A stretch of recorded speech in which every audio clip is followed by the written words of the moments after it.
In all of the examples that we've done so far, we've had a leading coefficient of 1. So in this case, we had x squared plus 5x plus 4. Our leading coefficient here was 1. And in this example too, our leading coefficient has been 1.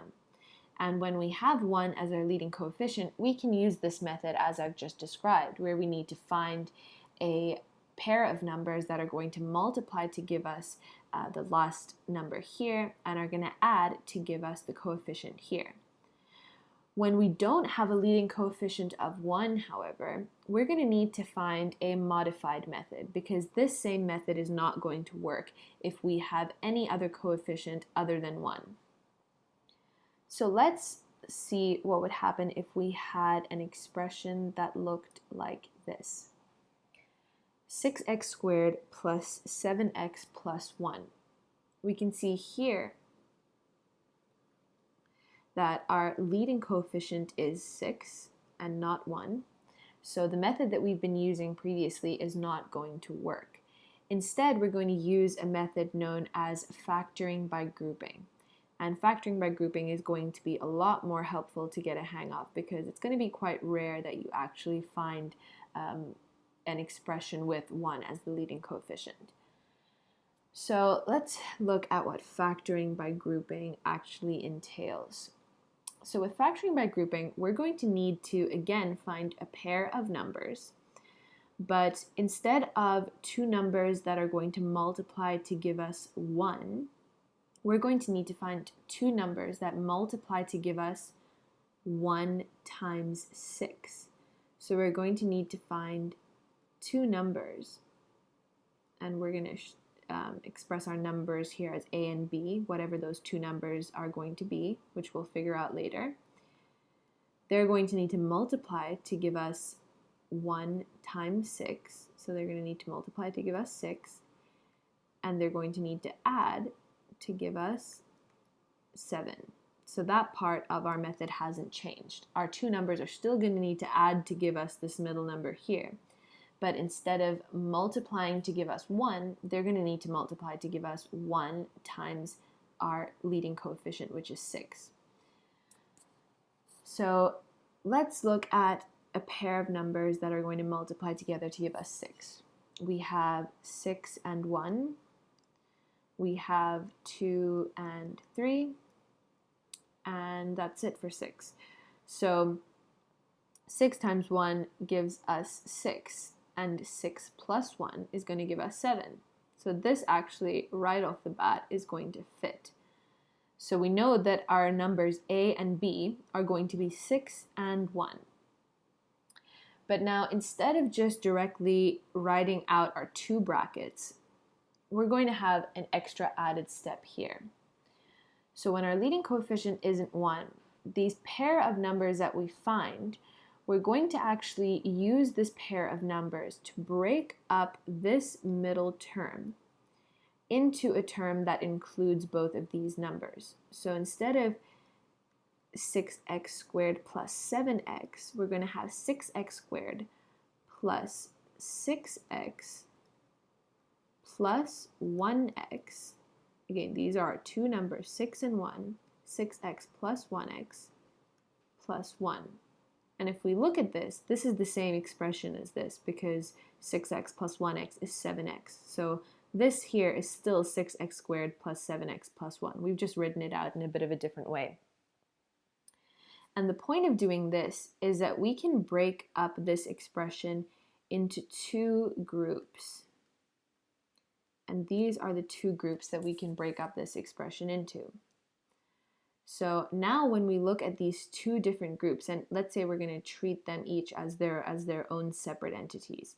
So when we look at this group here, we can find a common factor, and that is 6x. So 6x squared divided by 6x is just going to be x. So if we take out our 6x, we're going to be left with x here. And 6x divided by 6x is just 1. Then if we look at the second group now, we can see that this is just x plus 1. Now, if we look at our entire expression, we can see that we actually have x plus 1 as a common factor. So if we factor out x plus 1 and factor that out of the whole expression, we can be left with x plus 1 multiplied by what is left over here now. We have 6x and we have plus 1, because having 1 in front of these brackets is the same thing as just writing these brackets by themselves. So we're left over with 6x plus 1. And if we multiply this out, we can see that we're going to end up with this original expression here. So x times 6x is 6x squared. X times 1 is x. 1 times 6x is 6x. And 1 times 1 is 1. So we're going to be left with 6x squared plus x plus 6x is 7x plus 1. And that's exactly what we started off with here. So we know that this is the correct way to factor this expression right here. Let's give a few more examples of this method of factoring by grouping to really get the swing of it. Let's say we have 4x squared plus 8x plus 3. Now our leading coefficient isn't 1, so we can't use our original method that we were using before, and we're going to have to use this new method that we just did in the previous example. And that is going to be to break up this middle number into two numbers that then we can group as two different entities and factor together. So let's see here. We know that we're going to need to find two numbers that multiply together to give us 3 times 4. So they need to multiply together to give us 12. And they need to add together to give us this number here, 8. So let's look at two numbers that multiply together to give us 12. We have 1 and 12. We have 2 and 6. We have 3 and 4. And that's it for 12. So we have 3 different options. Now let's see which of these 3 options, if we add the two numbers together, will give us 8. So immediately you can probably recognize that this option in the middle here, if we add these two numbers together, we're going to get 8. So these are the two numbers that we're going to use to break up this middle term. And the order that we write these numbers in actually does matter, because the point of using this method is that we're going to try to break up this whole expression into two expressions that will each have a common factor in them.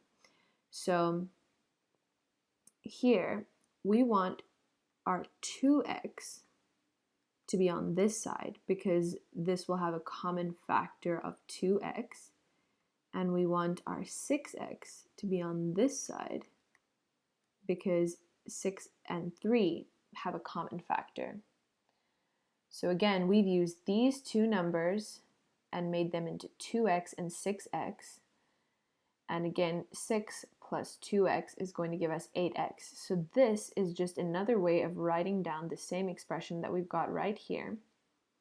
But now, if we break this up into two groups, we can treat this as its own group first, and we can see that there's a common factor of 2x here. So we can take out the 2x, factor out our 2x, and 4x squared divided by 2x is just going to give us 2x,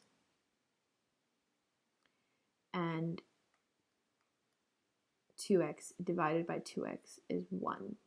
So we have that there. Now, if we factor this group and treat it as its own thing, we can see that 3 is a common factor here. So let's take out the 3, and 6x divided by 3 is going to give us 2x, and 3 divided by 3 is 1. And now we can see that 2x plus 1, which is present here and here, can be factored out of this entire expression. And what we're left with is 2x plus 3. So we can write down whatever we're left with, which is 2x plus 3 in another bracket. And these are going to be our two expressions that we can multiply together, and we're going to get this if we expand this out.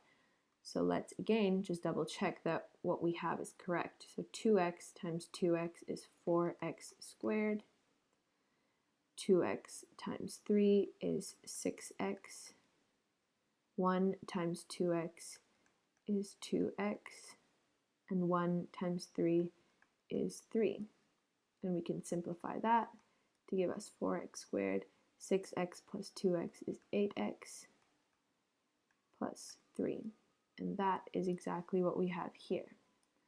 So this is the correct way to factorize this expression right here.